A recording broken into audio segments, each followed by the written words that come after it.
Hindi natapos ang usapin, pagkadismaya, pagkagulat ng mga supporters ni Pangilinan at ni Kiko Pangilinan at Bam Aquino kahit nagpaliwanag na si Senador Pangilinan doon sa kanyang ginawa na pagsama sa majority o super majority ng Senado under Senador Escudero.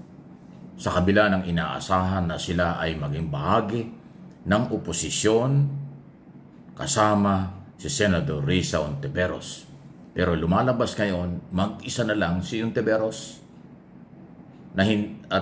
Ang dalawang senador na bagitong ito, bagong nagbabalik na senador, ay mas pinili ang sumama sa supermajority kapalit ng kanilang hangad na makakuha ng mga magagandang posisyon. Chairman ng Committee on Agriculture at Chairman ng Committee on Education. Kasi ho, ang paliwanag ni Senador Kiko Pangilinan ay priority daw niya ay ang pagkain ng taong bayan. Kaya gusto daw niya ay yung pagiging chairman ng komite at tapos i-offer sa kanya yon at sumama naman sa kampo ni Escudero. Pero at sinasabi pa rin niya doon sa kanyang paliwanag na kahit anong sabihin ng pro o anti doon sa kanyang ginawa, wala daw siyang pakialam. Ang kanyang priority ay pagkain. Sabi kung ang priority mo ay pagkain ng Pilipino, dapat nagpunta ka sa Executive Department.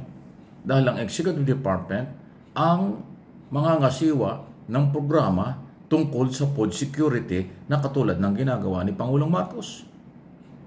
Ang trabaho ng senador ay gumawa lang ng batas at magkaroon ng investigation and aid of legislation sa mga batas na inyong ginawa tungkol sa kung ano-ano, lalo na kung batas tungkol sa pagpuproduce ng pagkain. Hindi naman ho natin kailangan ng batas tungkol sa pagpapalakas ng pagkain.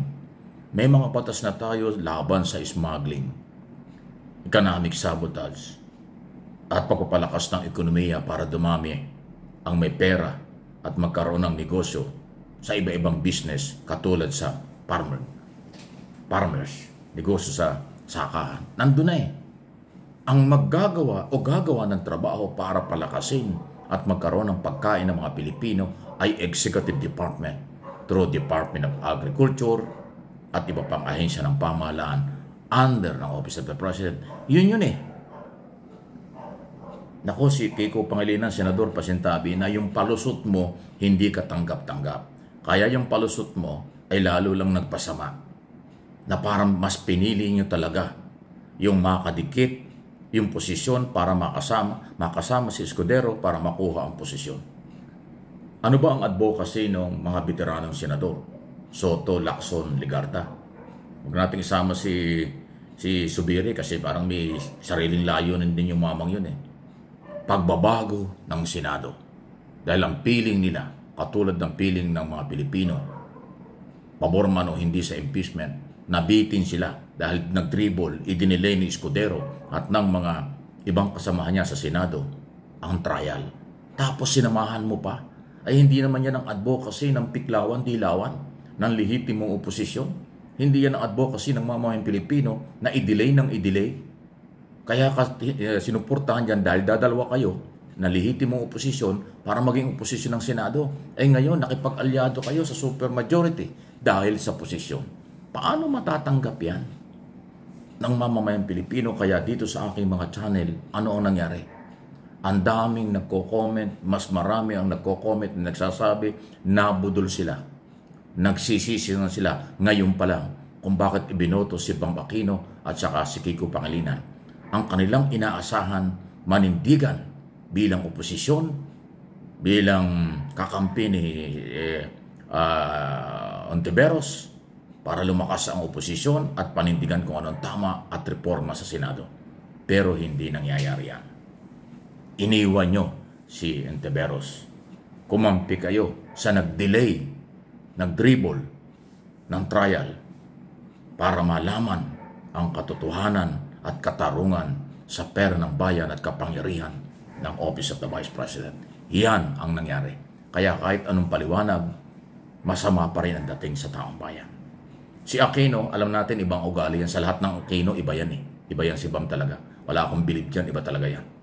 Malayo yan doon sa mga kay Ninoy Aquino, Noynoy Aquino, Butch Aquino, at lahat ng Aquino, mga nauna sa kanya, iba yung Bam Aquino yan. Ibang style niya. Pero from day one naman, ayaw niya ng impeachment eh. Kampanya pa lang. Sabi niya, sa Manila lang, sa probinsya, hindi naman pinag-uusapan niya. So ayan, kaya sumama.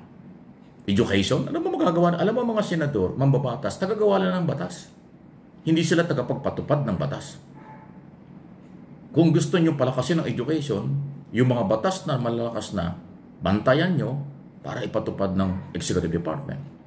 Kung kayo ay talagang pabor sa papadami ng pagkain, ipatupad yung batas. Yung ginagawa ng Executive Department, bantayan nyo. Yun lang ang trabaho ng Senado. Hindi sila yung gagawa ng paraan para may masaka. Hindi sila yung gagawa ng paraan para magpagawa ng textbook or matuto mga bata. Hindi trabaho nila yun. Kaya nga legislator sila eh. Pinaglululoko nyo kasi ang taong bayan, pero itong channel ko hindi magpapaloko. Sasabihin ko yung totoo. Palusot nyo, hindi pwedeng lumusot. Na kung bakit kayo sumama sa supermajority dahil meron kayong advocacy ganyan. Ang advocacy nyo, trabaho ng Executive Department, hindi yan trabaho ng legislator. Kasi marami na tayong batas para diyan sa inyong pinaglalabang yan. Bakit? Madadagdagan ba yung allowance ng mga teacher at saka ng mga estudyante na may pangailangan dahil ikaw bang Aquino ay sumama sa supermajority? Yung bang hapagkainan, dadami ba ang pagkain sa pagkainan, Kiko Pangilinan, dahil sumama ka sa supermajority? Nagtatanong lang po. Aber, paliwanagan nyo yan. Di ba? May kanya-kanya tayong interpretation at pananaw at opinion, pero ito yung aking paninindigang opinion, tanong, at yan ay base sa aking nakikita kung bakit naging negatibo ang reaksyon at pagtanggap sa inyong mga ginawa. Ginawa nyo yan, panindigan nyo. Pero siyempre ang mamamayan ay meron din sariling pananaw at paniniwalang kayo ay maaaring nagkamali. Kayo ay kumampi sa mga hindi kinakampihan ng mga mamamayang hindi natutuwa sa performance ng iba, hindi ko nila lahat, ng mga senador sa kasalukuyan. Any comment, malaya po kayo, mag-comment, mag-react. Bawal ang below the belt na mga comment. Pero kung troll at saka baser kayo, hindi namin kayo kailangan. Hanggat maaari, sana huwag na kayo sumama dito kung kayo yung mga troll at baser lang. Dahil hindi ho yung nakakatalino. Baka nakakabobo pa at nakaka-influensyo pa yung inyong kababawan doon sa mga troll at baser. You are not allowed dito sa aking channel. Please lang po, lalo kung manggugulo lang kayo. Ano ha? Gusto ko matalinong usapan, pakikinabangan ng mga nangangailangan. Yun lang po yan.